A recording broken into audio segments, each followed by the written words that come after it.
So I guess it was convenient for you to turn your back on the woman who held your spine. Woman, you were brought forth from my side, created to support me like the gravity-stricken moon does the brisk breath of nightfall. But when fear clawed its way into my heart, when he called my name in the garden, you shrunk and hid your shameful body. Where were you when the Prince of Night found his way to your star?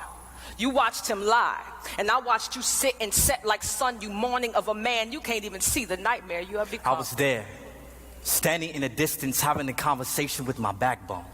I wanted to stop you, but you let that evil reptile with eyes, slow dancing with deceit and tongue, swift as breeze, woo you dumb to think we could be wise as a God who thought the galaxies into existence. Adam, I thought he was my friend, letting me in on secrets God Pinky promised the leaves not to tell. He pointed me to the tree, told me of what I was missing, and as my faith in his lies led me to stare, I watched death become gorgeous. But God is beautiful. Adam, my tongue became sight. The fruit looked too good not to Taste and see that God is good. God is thief. He kept us from the one thing he knew would turn our minds deity. No, God is wise. Eve, can't you see? In our feast for knowledge, we have become fools. Searching for wisdom in a mere branch, we forgot about the God who had the power to grow us from dust with no roots. His mind is wide as sky, and we were free as clouds, but now the silent hum of shame echoes the land. The eerie chill of father's curse crawls across our conscience, and the very river we bathe our naked souls in is damned because of you.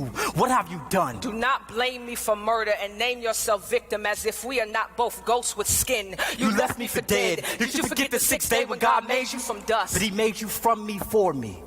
While sleeping, he called you from my cage bones, beautiful but you, with your prideful disposition, switched positions and tried to lead. Took heed to a four-legged snake without consulting me first. You didn't respect me. He gave you authority. He made you the head of us, but you became neck. I can still see the apple stuck in your throat. Adam, swallow your pride.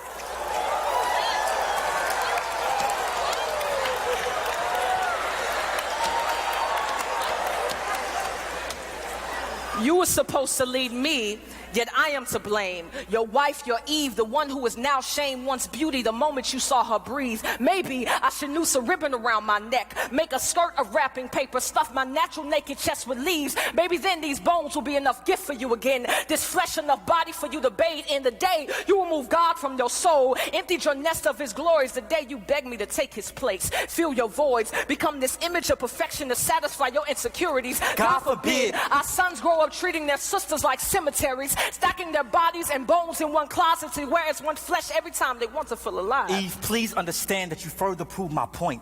That prideful organ brewing beneath your breast beats with no submission for your husband. And for this, your future daughters would not be quiet, gentle, but some would be loud as nagging crows scavenging on the dead earlobes of men.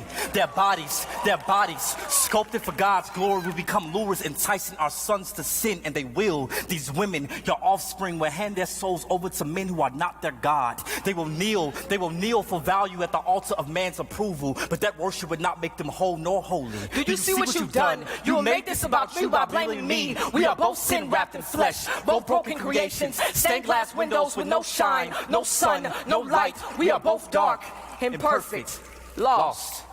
We are fallen.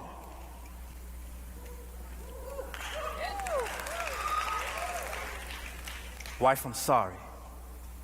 Have you any idea how shameful my insides scream for not protecting the only woman I've ever known and loved from the sting of death? I feel like a lonely grave, wallowing in a walking coffin of a body, waiting for a voice louder than my fears to resurrect this scared corpse of a man I buried 6 feet under guilt. But believe me when I tell you, you are still the woman my vision sung to when I first saw you in Eden, Eve, even if God chose to separate us for 1,000 years for what we have done. I'll write you every day faithful, and my letters will literally litter the land with love, my lady.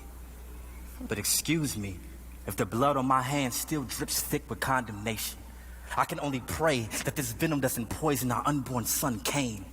There is nothing but murder living in my genes, and I would die if he follows in his father's footsteps. Husband, forgive me in my limbs and the heart that led them away from the safety of your palms.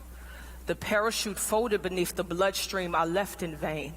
I promise I will never try to fly without you again. Your word is wind, and I would be fooled to disrespect the tornado I was created to love. You mentioned our sons, but remember our God.